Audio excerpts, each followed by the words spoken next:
Welcome to a tale from the ancient world, a story whispered by the sea and carried by the wind. This is not a tale of swords, nor of blood, but of pride, promises, and the strength of stone walls. Tonight, we journey to Troy, a city of shining towers, markets alive with voices and dreams of greatness. The people of Troy lived close to the sea, where ships came with treasures and stories from distant lands. At the heart of the city stood King Laomedon, a man of ambition, bold in vision and fierce in desire. He wished for Troy to stand forever, a fortress untouchable, a city that time itself could not bring down. But greatness is not built alone, and in his quest, he called upon strangers with skill beyond mortal hands. Unseen to him, these were no ordinary men, but gods in disguise, walking among mortals as humble builders. Poseidon, lord of the sea, strong and enduring, and Apollo, god of light, radiant and wise, came to his side. Together they began a work that would echo through the ages, the raising of Troy's legendary walls. The sea wind carried a calm song across the coast, gentle and endless, like a hymn born of eternity. On its shore stood Troy, young and ambitious, a city filled with voices, colors, and dreams reaching skyward. The walls then were small, mere stone lines, and yet within them, the people spoke of glory yet to come. Markets rang with laughter, with merchants bartering, with storytellers weaving fables of heroes in distant lands. Children played near fountains, their shouts mixing with the calls of gulls and the rhythm of the restless sea. The harbor bustled with sails, bright cloths unfurled like wings, bearing spices, metals, and tales from faraway isles. The people of Troy loved the sea, for it was both a promise and a threat, a road and a veil. Each evening, the sun fell behind hills, gilding the city in molten gold, as if blessing its untold destiny. The houses of Troy rose with symmetry, streets wide and ordered, showing a vision of harmony and discipline. At the center, the palace gleamed with marble halls, columns towering, filled with symbols of kingship and power.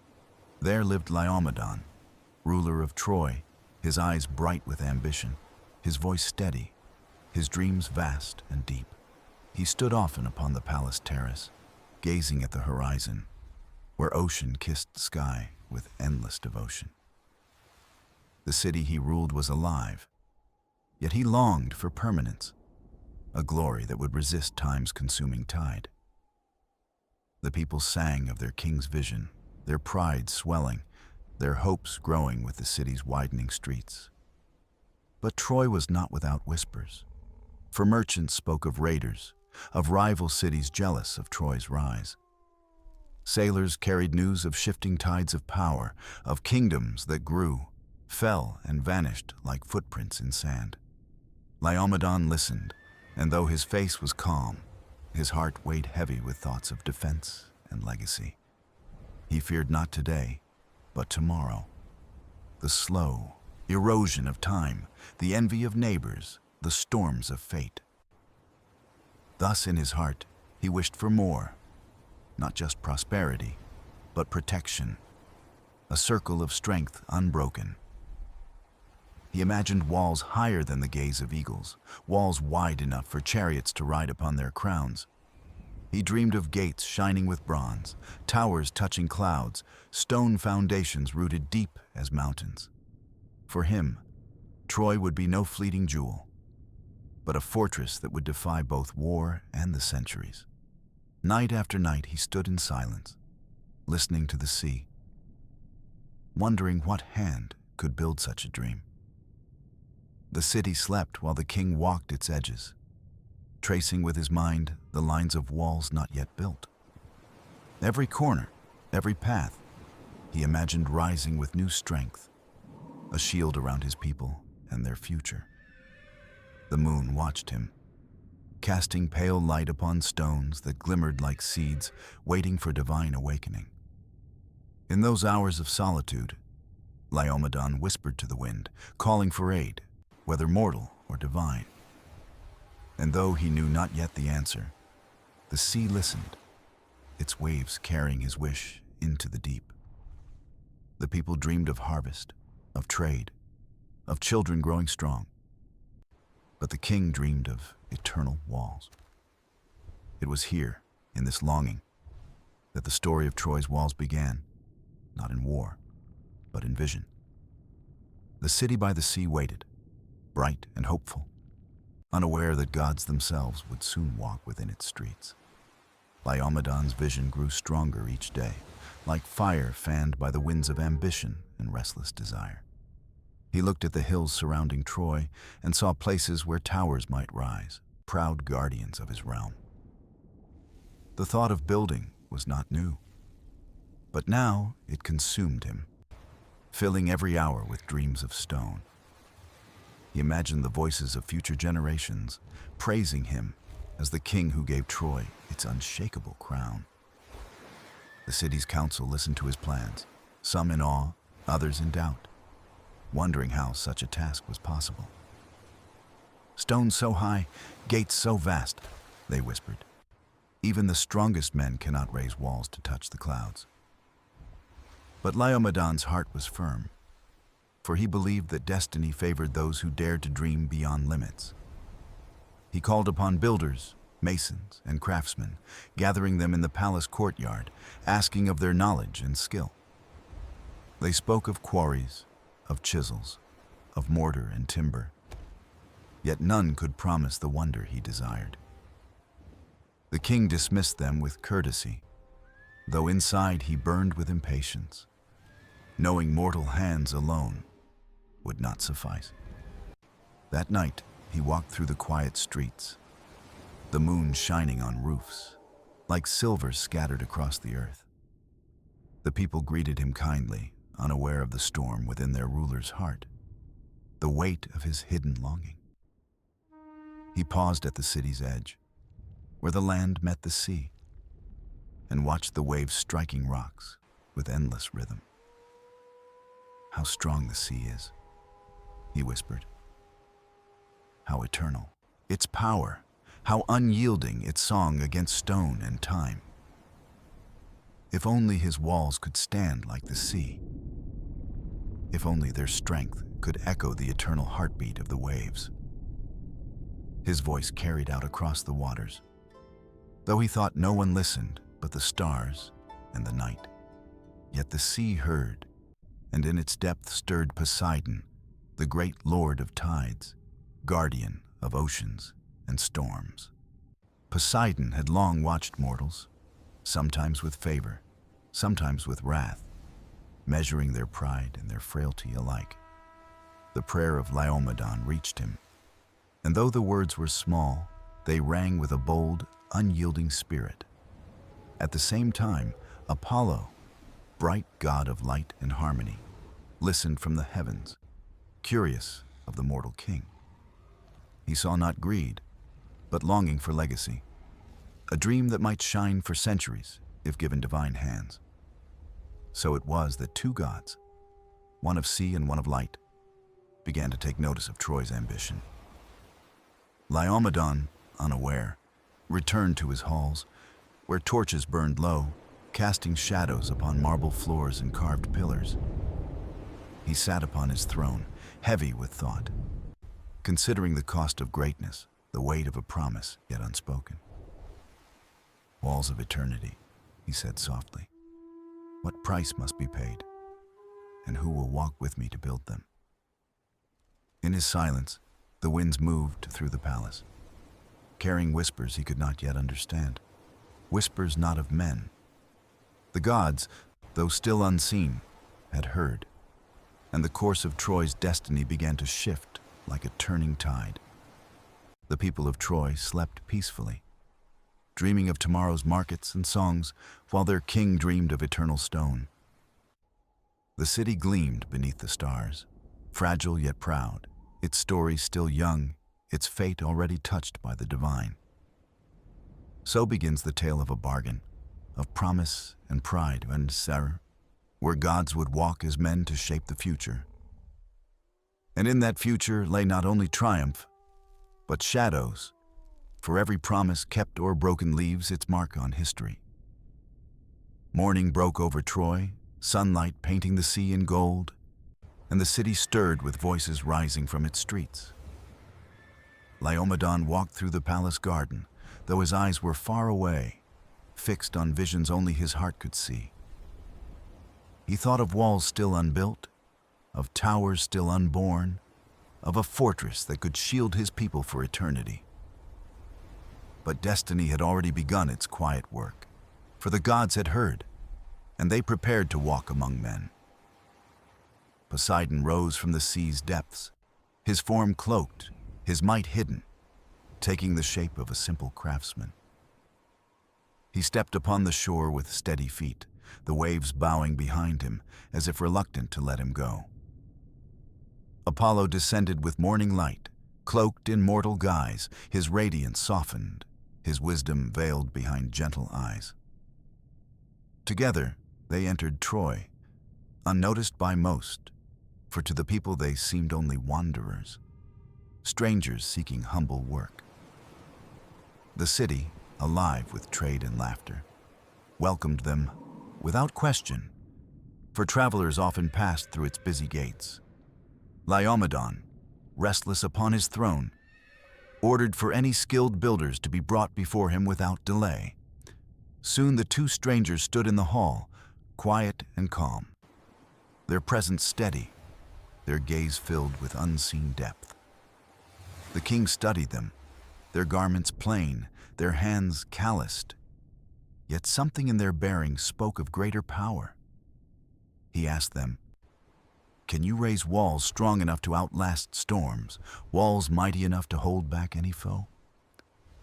Poseidon bowed his head slightly, answering with a voice calm yet firm, "We can build what no mortal hand can match." Apollo added, his tone bright and sure, "And with beauty, for strength alone without harmony will never endure the ages."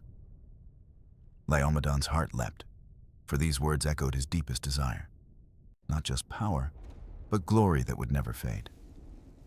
He leaned forward, his eyes shining, and asked, "And what price do you ask for such a work of wonder?" The strangers did not speak of gold, nor of jewels, but of simple reward, fair and just, for their great labor. Poseidon said, "Give us what you have promised, and your city will stand protected by walls the world has never seen." The king agreed swiftly, his voice proud, thinking only of his city's greatness and the immortal memory it would bring.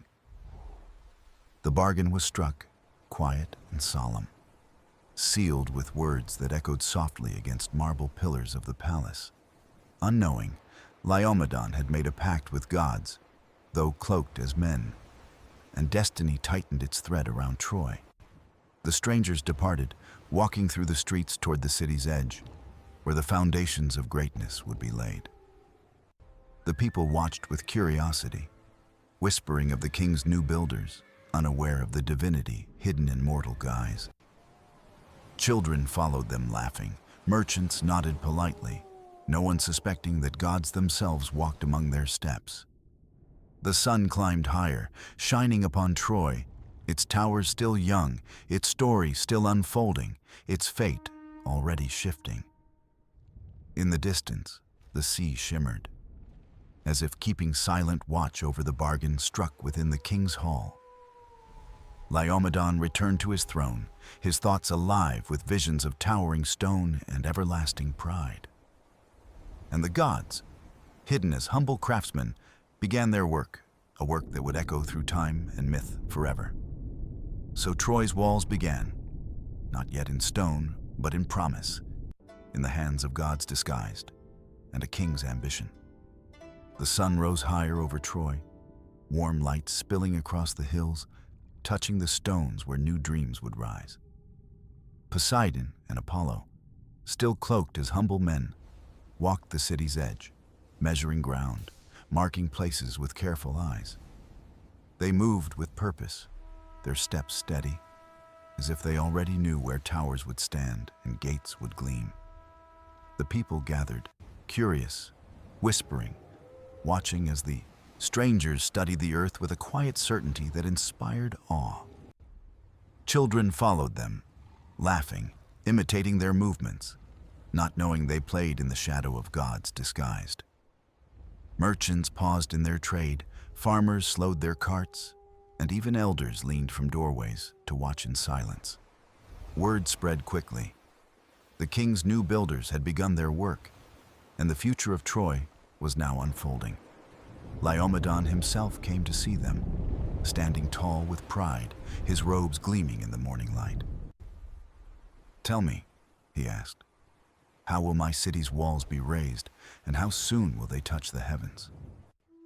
Poseidon answered with calm strength, "Stone by stone, shaped and set, until no storm nor foe could break them." Apollo added, his voice gentle, "And with grace, for a city's heart must shine with harmony, not just raw power."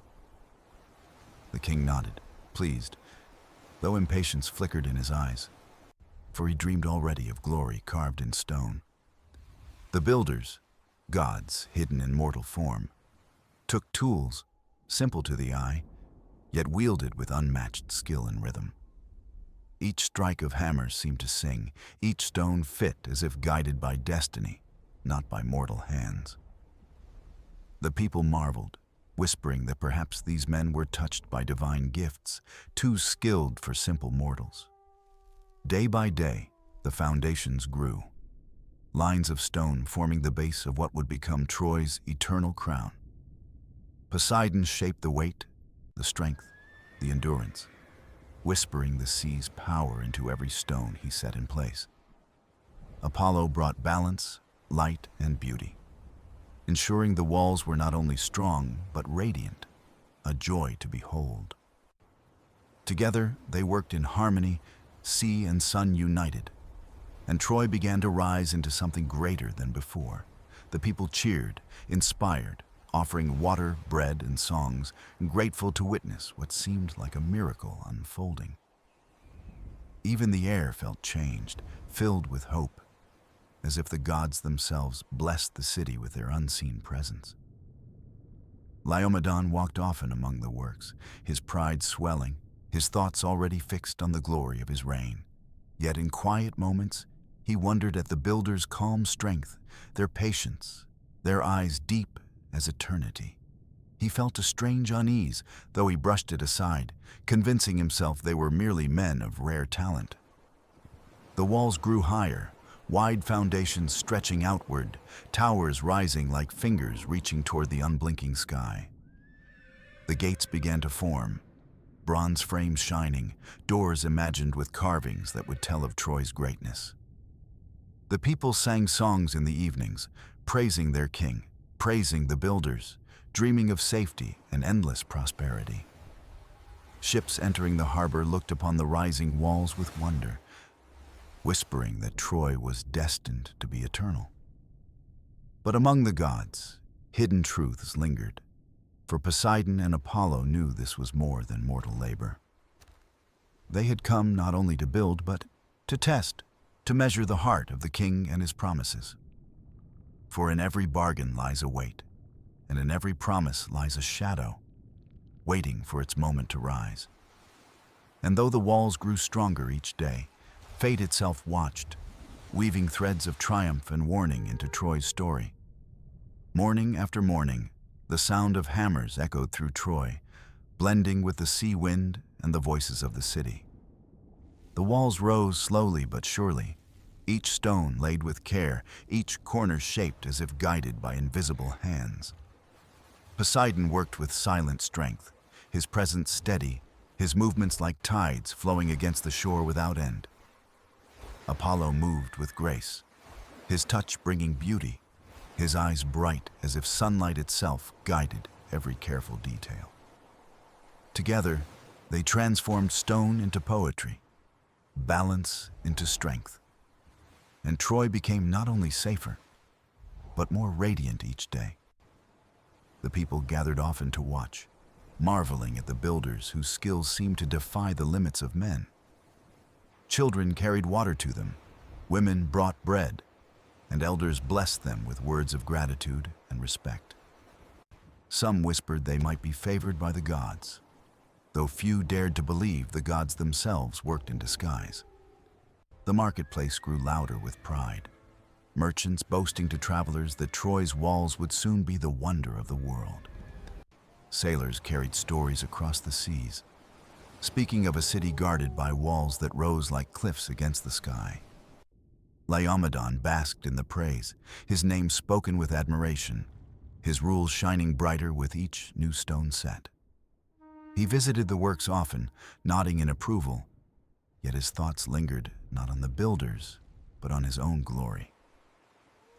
Soon, he whispered to himself, all kingdoms will speak of Troy, and my name will be written in eternity. The builders never asked for more than their due, working tirelessly, speaking little, their eyes filled with quiet knowing.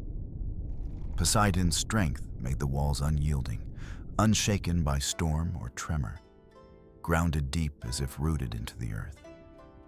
Apollo's touch made them glow with beauty, carvings smooth, angles perfect, every tower shining like a song-made stone.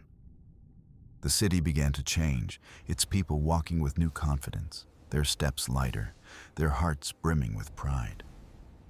Festivals were held at night, torches glowing, songs echoing through the streets, voices rising to celebrate Troy's destiny. But beneath the joy, destiny stirred. For the gods had not forgotten the bargain, nor the weight of the promise. The builders spoke little to the king, but when they did, their words carried a calm gravity that unsettled him. Keep your promise, Poseidon said once, his eyes steady, and these walls will guard Troy until the end of time.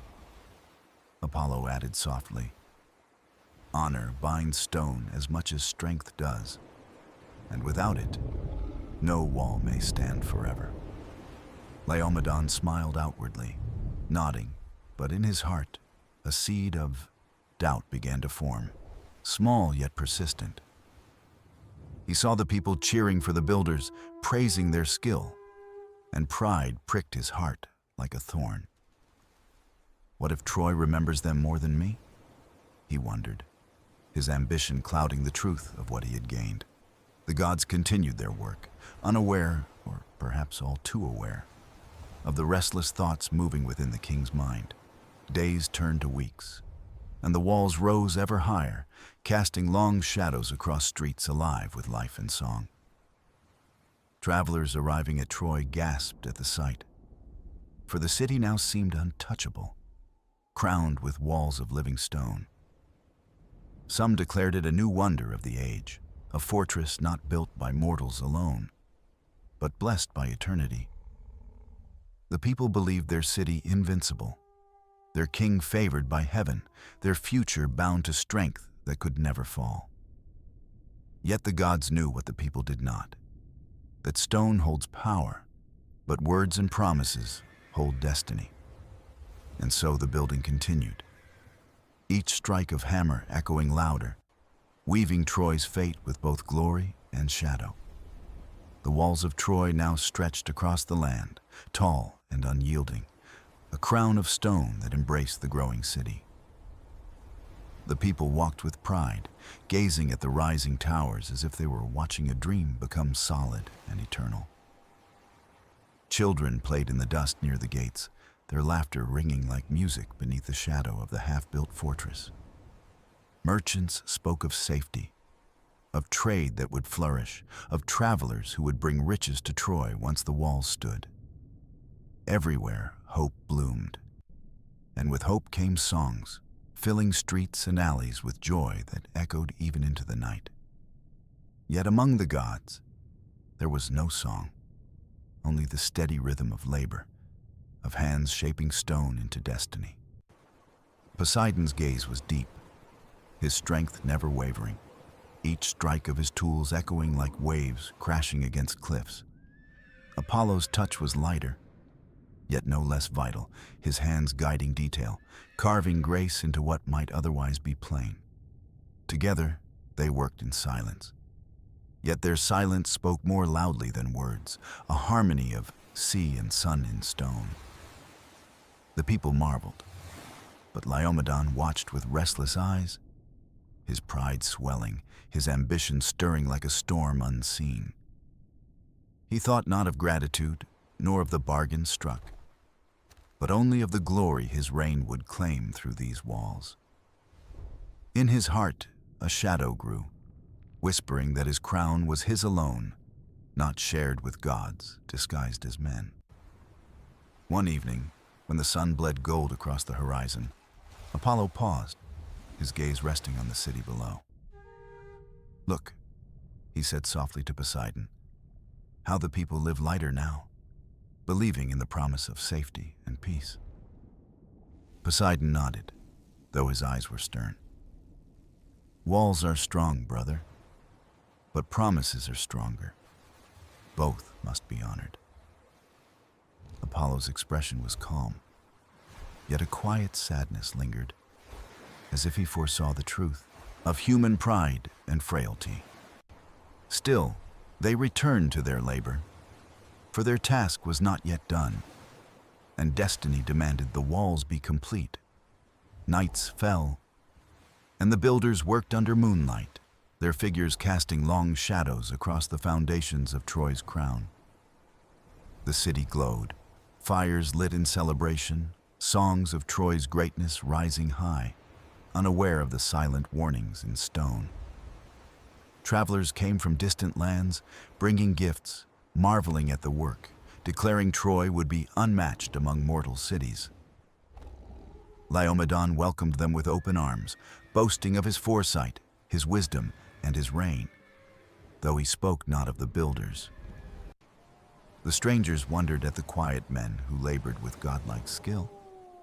Yet few dared to question their true nature. Only the children remained unafraid, running to them, offering flowers, laughing, their innocence cutting through the tension of pride.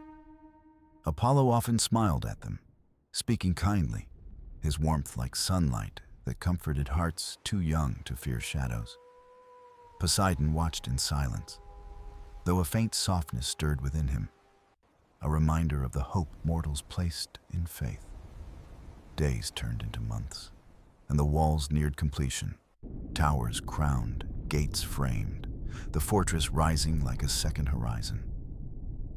The people rejoiced, bringing offerings of food, wine, and garlands, placing them at the feet of the silent builders.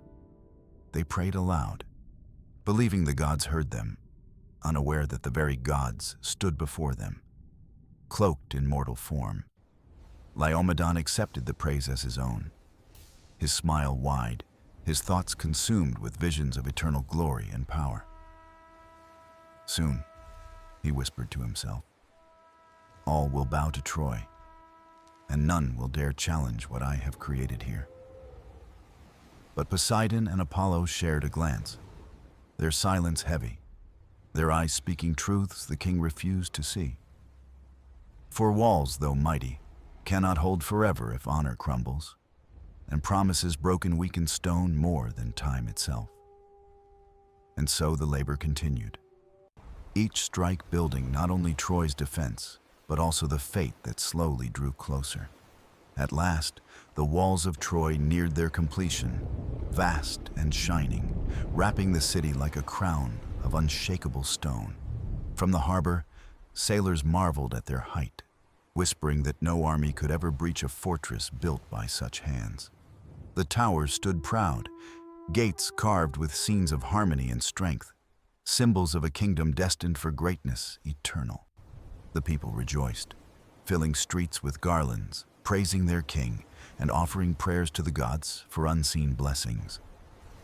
Children sang songs of Troy's strength, their voices carrying across the courtyards sweet echoes of a future filled with hope. Merchants dreamed of wealth, elders of peace, farmers of safety, all hearts bound to the promise these walls seemed to hold. But beneath the joy, Poseidon and Apollo knew their work was tied not only to stone, but to a promise, unfulfilled. The king had sworn a payment, a gift of gratitude, yet spoke no word of it, as if silence erased obligation. Poseidon, weary of silence, looked upon Laomedon one day as the final stones were set into their destined places. "King of Troy," he said with calm strength, "the work nears its end, and the time of promises draws close as well." Apollo added gently, "A city's beauty is born of trust as much as stone. Remember the bargain made before the gods." Laomedon smiled, his eyes sharp, his words warm, though within him pride rose higher than the walls themselves. "You shall have what is yours," he said. Though his heart whispered otherwise, his thoughts tangled with ambition and fear. For he feared the people loved the builders more than their king, feared their songs would echo with others' names, not his. He told himself the walls were his by right, his glory alone. For had he not commanded them into existence? The gods returned to their work, though in their silence lay unease, as if destiny itself trembled at Laomedon's pride. Night after night, Troy celebrated, fires lighting the streets, songs soaring like birds into the heavens above the city. Laomedon basked in praise, his name shouted loud, his reign wrapped in glory, his heart deaf to the quiet warnings. Poseidon moved with heavy calm. His strength poured into the last towers, his silence deeper than the sea at midnight. Apollo worked with soft grace, his hands steady, yet his gaze often drifted to the horizon, as if seeing beyond. The people saw only progress, their joy blinding them to the cracks that grew not in stone, but in truth itself. When the final gate was lifted into place, the city erupted in triumph. Voices joined as one in thunderous cheer. Laomedon raised his arms high, declaring Troy eternal, promising his people peace, prosperity, and glory for endless generations. The builders stood aside, their task complete, their forms still cloaked in mortal guise, their eyes heavy with unspoken words. That night, Laomedon feasted, his halls bright with music, his tables filled, his laughter echoing louder than the voice of honor. Poseidon and Apollo did not join, choosing instead the quiet of the unfinished dawn, watching stars fade into morning. "His heart is restless," Apollo said, his tone soft yet edged with sorrow. "He sees glory, but not the weight of truth." Poseidon's reply was stern, each word like a stone cast deep into the sea. Promises left broken weaken all they guard. The gods knew the city was beautiful, radiant, strong. But they also knew its fate rested on more than stone. For walls may rise high, but it is honor that makes them eternal. And without it, even the strongest may fall. And so Troy stood, crowned with its mighty walls, yet already the threads of destiny began to shift in silence. The dawn after the great feast broke calm, its golden light spilling gently across the walls that now crowned Troy. The city stirred with joy, believing itself untouchable, guarded by towers that reached toward the heavens and gates that gleamed. Merchants returned to the marketplace, voices rising with confidence, each word colored by dreams of prosperity now within reach. Children raced through the streets, their laughter like bright bells ringing under the shadow of walls strong as mountains. But Poseidon and Apollo stood apart, their task nearly complete, their thoughts heavy with what had yet to be settled. The promise weighed between them and the king, unspoken yet sharp, like a thread stretched thin and ready to snap. Laomedon, meanwhile, walked proudly among his people, drinking in their praise, his smile wide, his heart swelling with ambition. To him, the walls were his triumph alone, proof of his greatness, a monument to his reign, not to divine aid. When he thought of the builders, his mind clouded, pride whispering that their part was small compared to his command. One evening, Poseidon approached the king, his eyes deep as the sea, his words calm but edged with unshakable truth. "Laomedon," he said, "the walls are built, the towers crowned. The time has come to honor the promise you made." Apollo's voice followed, soft as sunlight on stone. "A gift for the gods was pledged, not for us, but for eternity." The king's smile did not falter, though a flicker of unease passed his eyes. "You shall have your due in time." But inside, pride coiled like a serpent, whispering that he owed them nothing, that the walls were his by right. Night fell, and the city glowed with firelight, songs echoing into the sky, while the builders remained silent, watchful. They knew well the hearts of kings, and though their work was complete, their trust in Laomedon was thin as glass. Days passed, and no word came of payment, no offering, no gesture of gratitude beyond hollow words from the throne. Instead, the king filled his days with boasts, telling ambassadors of Troy's greatness, his voice drowning the memory of promises.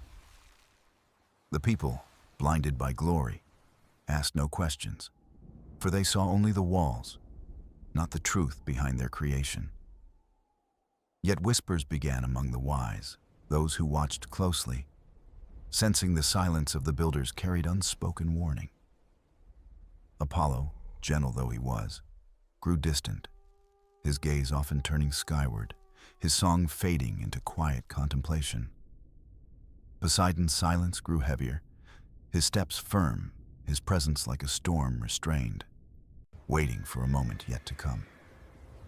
They lingered at the gates, watching travelers pass, watching Troy shine. Their eyes filled not with pride, but with sorrow. For they knew promises left unkept rot beneath the surface, weakening even the strongest foundations built by mortal or god. One morning, Apollo spoke softly to Poseidon, his words like light breaking through a cloud. "He will not keep his word." Poseidon's answer was steady, deep as waves against cliffs. "Then his city shall learn that stone cannot bind broken truth." Still, they gave him time, one final chance, for even gods long to see men choose honor over pride.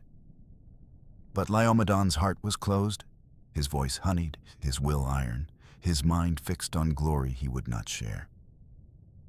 The walls stood tall, shining, a wonder of the world, yet already cracks of fate spread unseen, hidden within silence.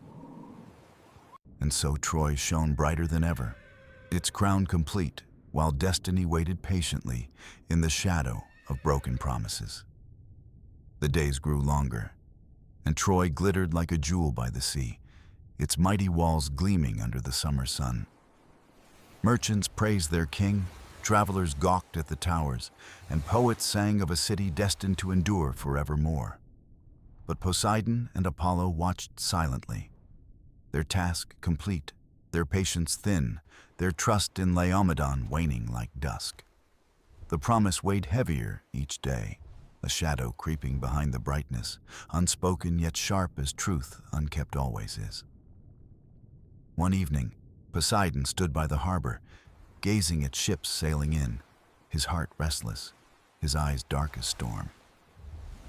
He thought of his gift to men, the sea's bounty, freedom, and trade. Yet here was only pride where gratitude should rest. Apollo approached, his presence calm, his hands folded as though carrying the silence of dawn into the heavy night. "He delays," Apollo said softly, his tone almost sorrowful. "And delay is but another name for refusal dressed in silk." Poseidon's jaw tightened, his voice deep as waves. "He thinks the wall's his alone, as if stone rose at command." Apollo nodded, his golden hair catching starlight. "He forgets what binds stone together, Without truth, even towers crumble in time. Meanwhile, Laomedon sat in his throne room, the sound of music filling his hall, his thoughts consumed with his own glory. He convinced himself the gods needed no gift, that their hands should serve his crown without question, without reward or honor. Pride painted every corner of his mind, telling him Troy's greatness was his birthright, not a favor owed to others. When messengers came from the harbor, praising the strength of the walls, he smiled, believing his city beyond fate's reach. But the walls, though tall, did not silence destiny, nor did they shield a king from the weight of broken words. The gods gave him time, one day, then another, hoping he might remember, hoping he might honor the vow once made. The people, blind with joy, saw only victory. They called their king great, not knowing the cost pride often demands. Children still sang in the streets, their voices rising pure, never guessing that silence sat heavy on divine shoulders. One morning, Apollo walked among them, cloaked still in mortal guise, listening, watching, his heart torn between hope and sorrow. A child tugged at his hand, smiling, asking, "Will Troy last forever?" His heart faltered, for he could not answer. He returned to Poseidon with quiet steps, his face pale, his voice like fading music. The children believed the walls eternal. Poseidon turned his gaze to the horizon, the sea restless beneath his hand. "Eternity is not built on lies," he replied. At last, the truth was clear between them. Laomedon would not pay, and Troy would stand on falsehood, not on honor. The gods, though patient, could not endure forever, for to break a promise to them was to wound order itself. Still, Apollo lingered, his heart unwilling to let go of hope, for he saw innocence in Troy that was not its king's.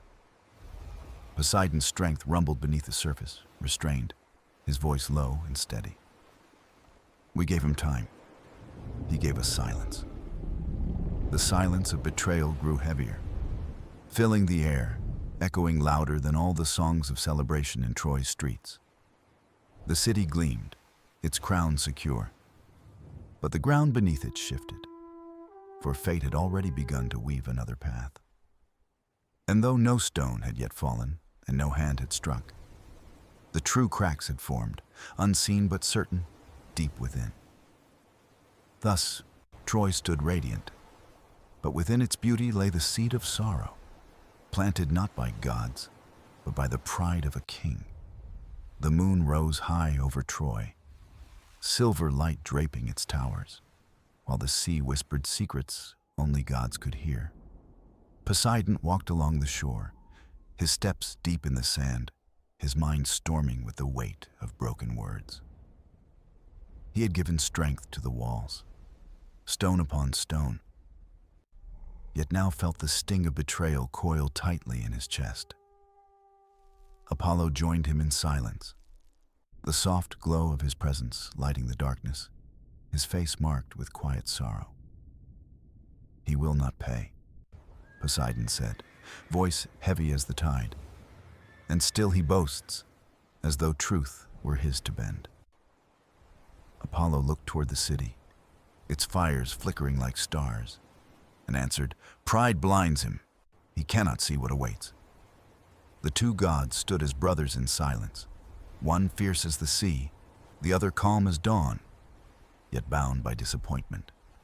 Meanwhile, Laomedon sat in his hall, his throne gleaming, his laughter echoing, certain that his city needed nothing more. He convinced himself the gods were idle servants, that their work was duty, not gift, that promises could be forgotten unseen. When advisors hinted at the vow, he silenced them with a glance, his pride sharp enough to cut away any doubt. Yet destiny has a way of weaving truth into silence, of reminding kings that walls are not stronger than broken oaths. Poseidon raised his hand above the water, the sea churning in answer, though he restrained the storm that longed to rise. Apollo placed a hand upon his arm, his voice soft, his gaze steady. Not yet. We give him one final chance. The earth hushed as if listening, the night still, the stars waiting, as if the whole world held its breath in pause. Days turned to weeks, and still no offering came, no word of thanks, no gift of gold or sacrifice for the gods. Instead, Laomedon boasted to foreign envoys, pointing to his walls, declaring Troy unbreakable, claiming all glory as his own. The people cheered him, blind to the truth, their voices loud, their trust strong, their future tied to a broken vow. Apollo walked among them, listening to their songs, his heart aching at their innocence, knowing their joy stood on fragile ground. Children danced by the gates, touching the new stones, laughing, unaware of the silence that grew heavier in divine hearts. Poseidon returned to the city's edge each day, his gaze sharp, his patience thinning, the sea within him restless and wild. One evening, he spoke with thunder in his tone. Enough. His silence is his answer. His pride is his refusal. Apollo sighed, sadness lacing his words. I see it too. Yet I pity the people who know nothing of this burden.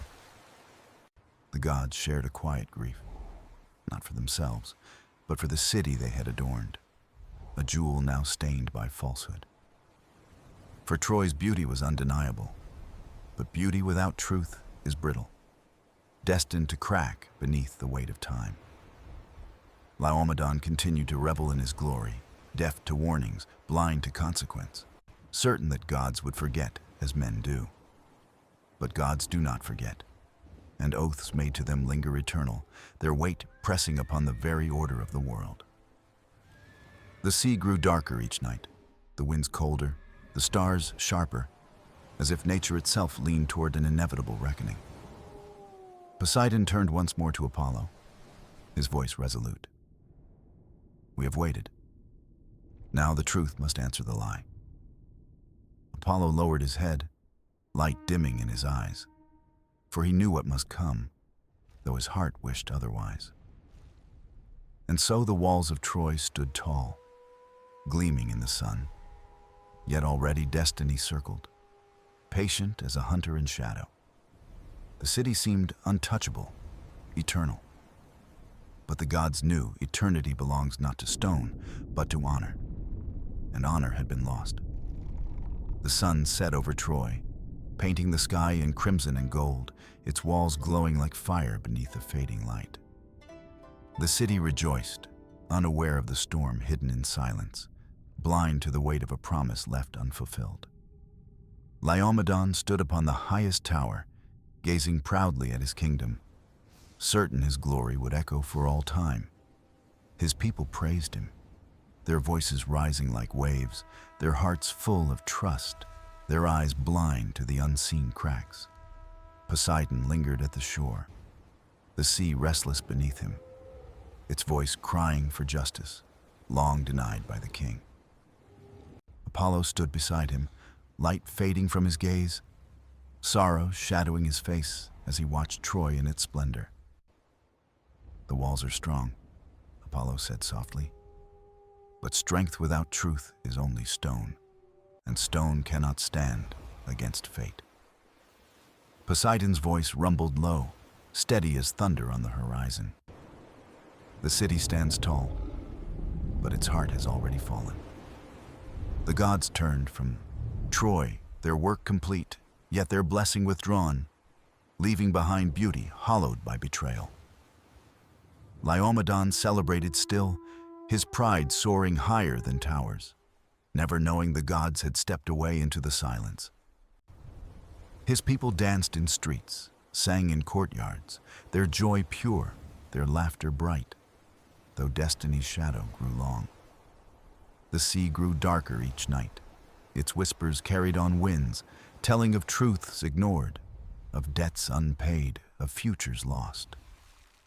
Apollo pitied the children most, their voices filled with songs of hope, their eyes bright with dreams of eternal peace. But Poseidon's heart was stern, bound by law and order.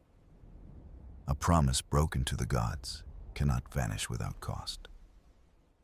The earth seemed still, the stars sharper, the night heavier, as though the cosmos itself had marked Troy for its fate. And so the city, crowned with its gleaming walls, became a paradox. Secure in stone, yet fragile in truth and honor. Generations would remember its beauty, its towers shining, its gates unyielding.